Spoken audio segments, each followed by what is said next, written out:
Welcome back to Celebrity Radio. It's Alex Belfield talking to some of the world's biggest stars and some of my favourite people. We've got one for you today. Len Goodman, how are you? Oh, lovely, thanks, Alex. Yeah, I feel what we call chipper. Yeah, lovely. Do you know what? I was thinking about you the other day when I knew we were going to talk, and you are living the dream. I mean, how many people get to be an international star who have flown between LA and London to be on two of the most popular shows in the world? It's extraordinary, isn't it? Well, you know, it's an amazing thing how things turn up, you know. And 10 years ago, there I was in my little dance school in Dartford, teaching beginners to dance and so on. And then suddenly along comes a show that, you know, no one knew whether it would be a success or whatever. That came along, and there you are. And 10 years later, I'm here chatting with you. Happy birthday, by the way. What an amazing year. I mean, 7 couldn't be more appropriate, could it? No, exactly. Yeah, it is. It's amazing. Yeah. Who'd have thought that Strictly would have lasted this long? I was convinced, you know, that I thought, well, I don't know if ballroom dancing's that popular and so on. But there you are. It really did capture the imagination of the public, both in Britain and in America. Help me with your week then. So today we're talking, you're going to be doing the BBC show this weekend. Are you on in America at the minute, and will you be flying over there? Yes. Yes, so I do Strictly on Saturday, and then Sunday morning I go to the airport and fly off to Los Angeles, and then it's their final coming up this week, so I do their show Monday and Tuesday, and then I fly home on Wednesday, get back on Thursday, and then I have Friday to do whatever I'm going to do. And then Saturday, off I go again. But as I say, next week is the final of the one in America, so it's over. So Sunday morning, I'll be able to just lie in and, come back to living the normal life. When you're in the middle of the run of the two shows, is it exhausting? Because let's face it, travelling can be a pain. I presume you're turning left on the plane and you're not having to sit in cattle class. No, it's paid for by the Americans, ABC. So, yeah, they look after us really well. So, you know, we can put our feet up and we can turn the seat into almost a bed. So, yeah, it's all good. It's the 8-hour time difference that really is the thing that screws you up a bit. But other than that, you know, it's great. Who'd have thought old Len Goodman flying off to LA every week? It's just brilliant. And you still seem to love it. What's amazing is that the Americans are no fool, and a lot of people go over there and try and make it, and then they're sent back quickly. You've lasted series after series. Do you think there is a different ethic in TV over there than there is here, or is it exactly the same? Well, I don't really know. You know, my philosophy regarding Dancing with the Stars and Strictly is be honest and be yourself, and that's what I do. The main difference in America, sometimes they don't know what I'm talking about. You know, I've got get out there, give it a bit more welly. Willy? What a welly? What's, you know? And so, yeah, you get the odd word that they don't understand. But I don't know. The good thing over in America, you know, if you've got a British accent, they think you're intelligent. You know, well, I know for sure that I'm not, but that's, you know, it's just great, and it's amazing how many British people there are in either as producers or directors or whatever. It's amazing. It's full of Brits. It's interesting as well, you mentioned there the fact that they like your accent, but if you don't mind me saying, Mr. Goodman, you are regarded as a nice bit of trouser. The ladies do seem to like you, don't they? Well, you know, it's probably the saga age group that I'm. What's that? Sex and Games for the Aged? What's that? Oh, now don't start all that. No, they don't know me. They wouldn't want me round them for long if they got too up close and personal. You've got a great charm, and what I love about you is your warmth. I think one of the reasons that you do so well, especially on Radio 2 when you fill in for Paul, is that you are so likeable. You can't be trained that. This must be who you really are. You can't act for this long, can you? You know, I think if you try and be something different, people soon know about it.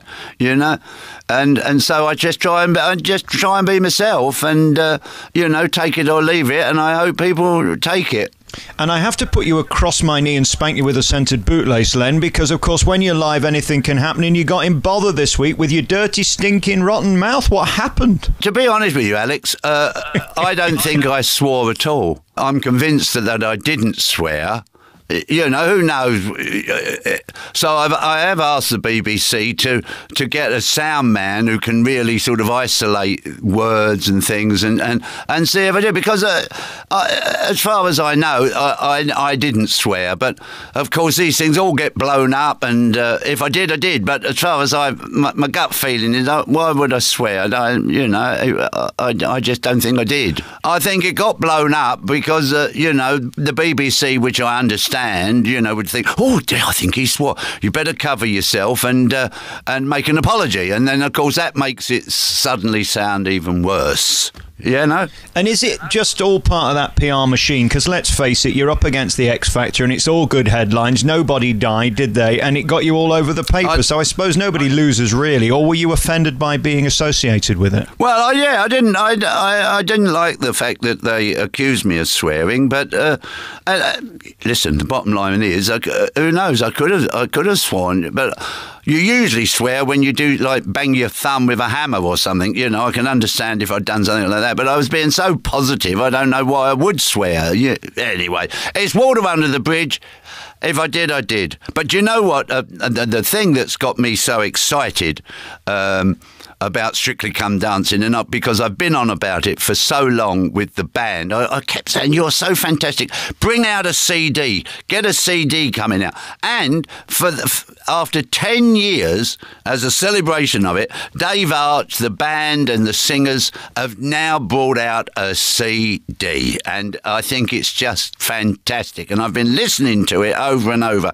And it's got all the different ballroom and Latin dances on there. But not only that, if you're not a dancer, it's just a great CD to listen to. So I'm so happy that they brought out, at long last, a CD. I think without that live band being as good as they are, the show would be nothing, because the dancing won't carry it. It is the rhythm of the songs and the live feel of the show that makes it so wonderful to watch. And as you say, that essence is brought to this new CD, 40 tracks, and it is a great sing-along CD as well. Everything from This Old House to I'm Still Standing, Elton John, of course, and Queen, Don't Stop Me Now.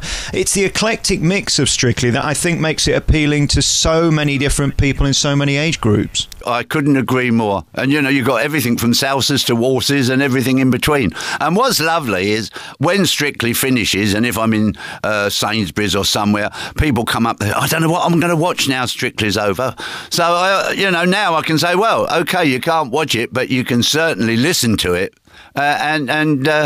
I think it's a great little Christmas present, and I'm so pleased that Dave Arch and the band have decided to bring out some music. Yeah, and good for them, and it's very well made. It's the new CD. It's called Strictly Come Dancing by Dave Archer and the Strictly Band as well. 40 tracks, fabulous, in your stores from Monday. Of course, the show's reinvented itself this year. It's gone very well, hasn't it? Because the papers were looking for a story when it became two lady presenters, and there isn't one because they're very good. They are very good. It was great with Tess and Claudia, and, sadly, Claudia's had to stop for a little while, to look after her daughter. And I think Zoe has come in and been marvellous as well. So I think that they've all done terrifically well. How's Claudia's daughter doing? Is she okay? Have you heard anything? As far as I know, she's on the mend.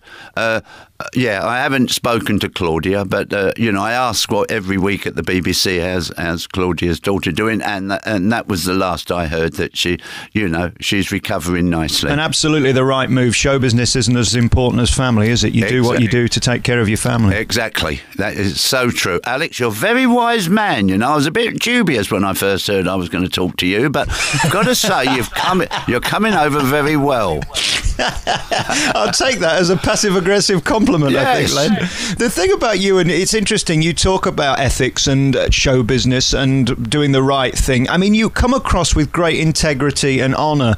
Is this part of your upbringing and where you're from? Because you don't do rubbish. You don't go out there looking for headlines. You do what you do quietly. And, of course, being a dancer was never going to be that glamorous, because for the hour you spend on your stage in those sparkly outfits, you've got to put 15 hours in rehearsing beforehand, haven't you? Yeah, exactly. Yeah, you know, the other thing that I admire so much with the show is the professional dancers. You know, the way the standard that they can get people that have virtually never danced before. Some of them never danced before, and to get them to that standard in a few days, 4 days. Well, you've got to admire the pros, and of course you've got to admire the celebrities. I think they're brilliant. And this year, I think we've got the best crop ever.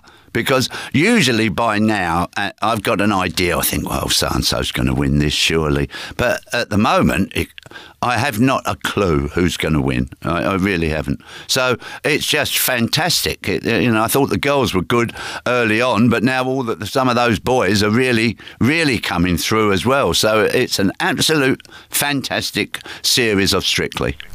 I don't want to get too personal, Len, but you turned 70 this year. You look like you're 50. You still look fabulous. How's the old legs doing? Because when you're beating them for all those years doing those fabulous dances that you do, it can take its toll. Are you still as good as you were? No. I had one of my knees sorted out with some... I don't know what they did, drilled some holes in one knee and they give it a good seeing to. And now I think I need the other knee doing... To be honest. Yeah, well, I've danced for 50 years and there's a lot of bashing around. I'm surprised I'm still standing behind. I probably need a Zimmer frame next time you see me.